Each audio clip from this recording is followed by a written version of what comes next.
അധ്യായം 7. കർത്താവ് നോഹയോട് അരുളിച്ചെയ്തു, നീയും കുടുംബവും പെട്ടകത്തിൽ പ്രവേശിക്കുക.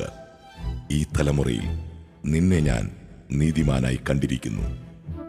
ഭൂമുഖത്ത് അവയുടെ വംശം നിലനിർത്താൻ വേണ്ടി ശുദ്ധിയുള്ള സർവ്വമൃഗങ്ങളിലും നിന്ന് ആണും പെണ്ണുമായി 7 ജോഡിയും, ശുദ്ധിയില്ലാത്ത മൃഗങ്ങളിൽ നിന്ന് ആണും പെണ്ണുമായി 1 ജോഡിയും, ആകാശത്തിലെ പറവകളിൽ നിന്ന് പൂവനും പിടയുമായി 7 ജോഡിയും കൂടെ കൊണ്ടുപോവുക. 7 ദിവസവും കൂടിക്കഴിഞ്ഞാൽ 40 രാവും 40 പകലും ഭൂമുഖത്തെല്ലാം ഞാൻ മഴ പെയ്യിക്കും. ഞാൻ സൃഷ്ടിച്ച സകല ജീവജാലങ്ങളെയും ഭൂതലത്തിൽ നിന്ന് തുടച്ചു മാറ്റും. കർത്താവ് കൽപ്പിച്ചതെല്ലാം നോഹ ചെയ്തു. നോഹയ്ക്ക് 600 വയസ്സുള്ളപ്പോഴാണ് ഭൂമുഖത്ത് വെള്ളപ്പൊക്കമുണ്ടായത്.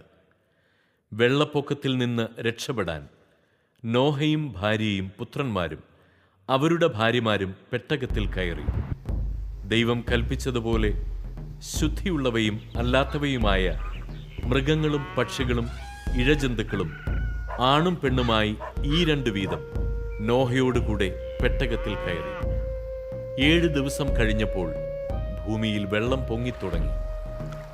നോഹയുടെ ജീവിതത്തിൻ്റെ 600-ാം വർഷം 2-ാം മാസം 17-ാം ദിവസം അഗാധങ്ങളിലെ ഉറവകൾ പൊട്ടിയൊഴുകി. ആകാശത്തിൻ്റെ ജാലകങ്ങൾ തുറന്നു. 40 രാവും 40 പകലും മഴ പെയ്തുകൊണ്ടിരുന്നു. അന്നു തന്നെ നോഹയും ഭാര്യയും അവൻ്റെ പുത്രന്മാരായ ഷേം, ഹാം, യാഫത്ത് എന്നിവരും അവരുടെ ഭാര്യമാരും പെട്ടകത്തിൽ കയറി. അവരോടൊത്ത് എല്ലായിനം വന്യമൃഗങ്ങളും കന്നുകാലികളും ഇഴജന്തുക്കളും പക്ഷികളും പെട്ടകത്തിൽ കടന്നു. ജീവനുള്ള സകല ജഡത്തിലും നിന്ന് ഈ 2 വീതം നോഹയോടുകൂടി പെട്ടകത്തിൽ കടന്നു. സകല ജീവജാലങ്ങളും നോഹയോട് ദൈവം കൽപ്പിച്ചിരുന്നതുപോലെ ആണും പെണ്ണുമായാണ് അകത്ത് കടന്നത്. കർത്താവ് നോഹയെ പെട്ടകത്തിലടച്ചു. വെള്ളപ്പൊക്കം 40 നാൾ തുടർന്നു. ജലനിരപ്പ് ഉയർന്നു. പെട്ടകം പൊങ്ങി ഭൂമിക്ക് മുകളിലായി. ഭൂമിയിൽ ജലം വർദ്ധിച്ചുകൊണ്ടേയിരുന്നു. പെട്ടകം വെള്ളത്തിന് മീതെ ഒഴുകി. ജലനിരപ്പ് വളരെ ഉയർന്നു.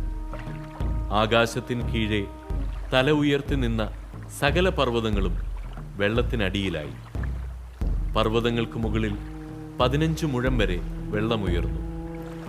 ഭൂമുഖത്ത് ചരിക്കുന്ന എല്ലാ ജീവജാലങ്ങളും പക്ഷികളും കന്നുകാലികളും കാട്ടുമൃഗങ്ങളും ഇഴജന്തുക്കളും മനുഷ്യരും ചത്തൊടുങ്ങി.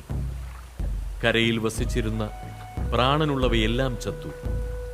ഭൂമുഖത്തു നിന്ന് ജീവനുള്ളവയെല്ലാം മനുഷ്യനെയും മൃഗങ്ങളെയും ഇഴജന്തുക്കളെയും ആകാശത്തിലെ പക്ഷികളെയും അവിടുന്ന് തുടച്ചു മാറ്റി. നോഹയും അവനോടൊപ്പം പെട്ടകത്തിലുണ്ടായിരുന്നവരും മാത്രം അവശേഷിച്ചു. വെള്ളപ്പൊക്കം 150 ദിവസം നീണ്ടുനിന്നു.